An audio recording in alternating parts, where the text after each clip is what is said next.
definition is fitness. So by definition, fitness is the condition of being fit and healthy, as well as the quality of being able to fulfill your goals in life. In other words, it's the ability to do your daily activities every day and just like perform the basic things in life.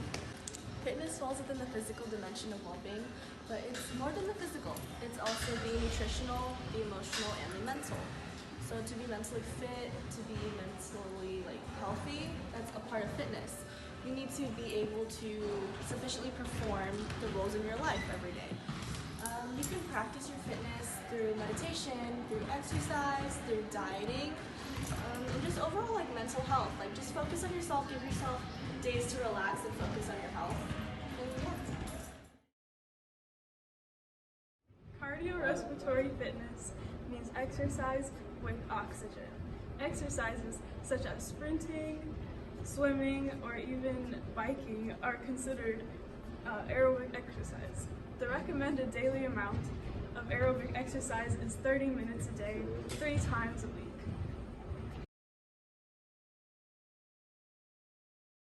When talking about body composition, one might think of a calorie. A calorie is a measurement of energy that comes from the food you eat. A calorie can also be used to measure exercise and body fat.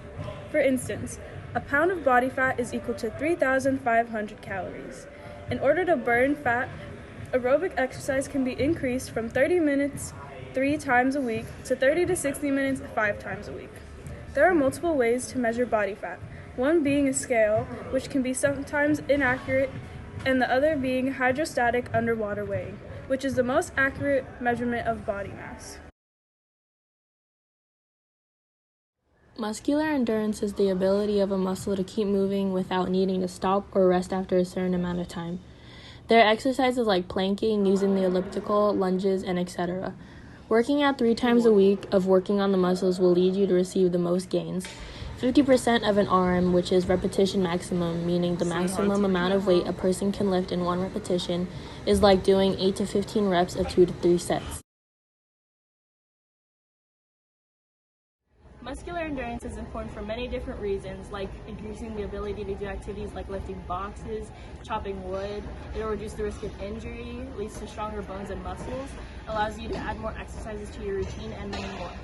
These are important because it builds up your endurance for the next exercise so you can work on a certain muscle for a longer time, or activity that can take more energy.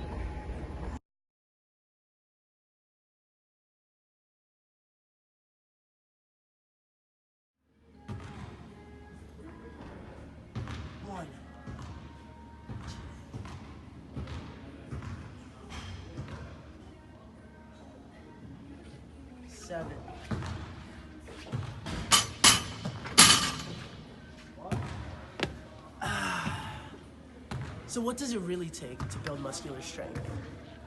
It takes at least 3 times a week working on that muscle group.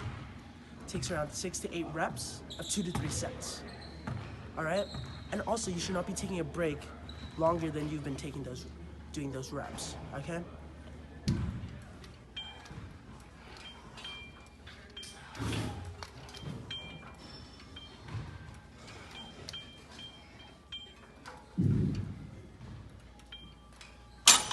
So what is muscle strength? Muscle strength is creating enough resistance for a muscle that you change the strength and size of.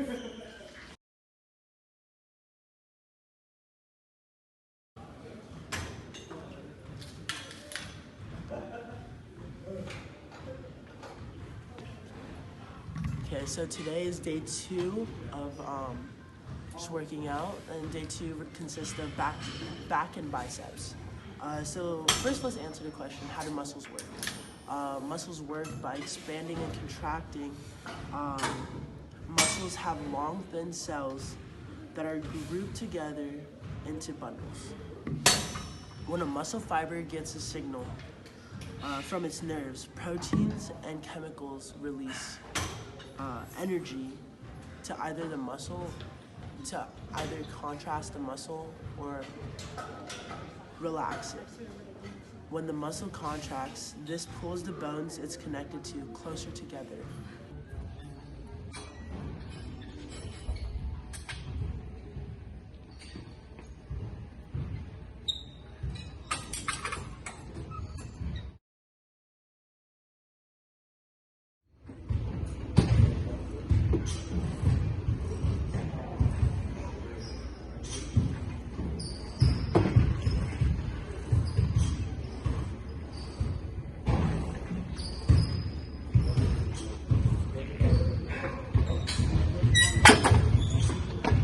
So what are opposing muscle groups? So opposing muscle groups are basically back and chest, triceps and biceps, abductors and adductors, and quadriceps and hamstrings. Before you stretch, it is very important to warm up first because this loosens your muscles and increases their overall flexibility. It also increases blood flow throughout your body and enlarges your blood vessels to bring more oxygen into your muscles.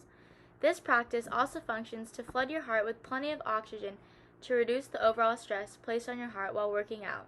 Additionally, making sure your body is warm first will improve your range of motion, slowly increase your heart rate, and diminish your chance of developing cramps.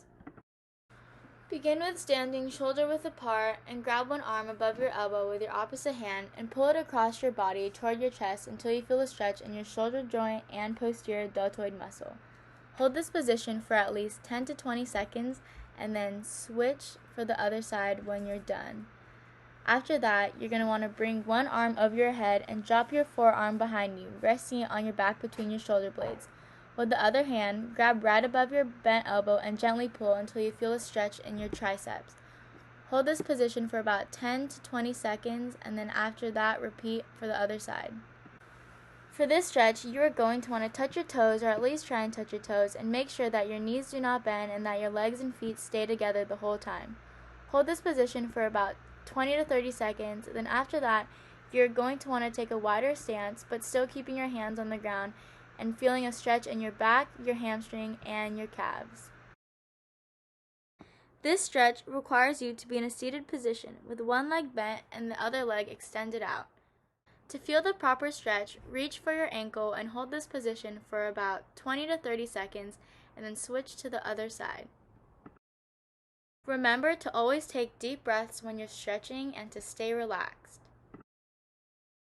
The last stretch is called the butterfly, and this opens up the hips and stretches the hip adductors.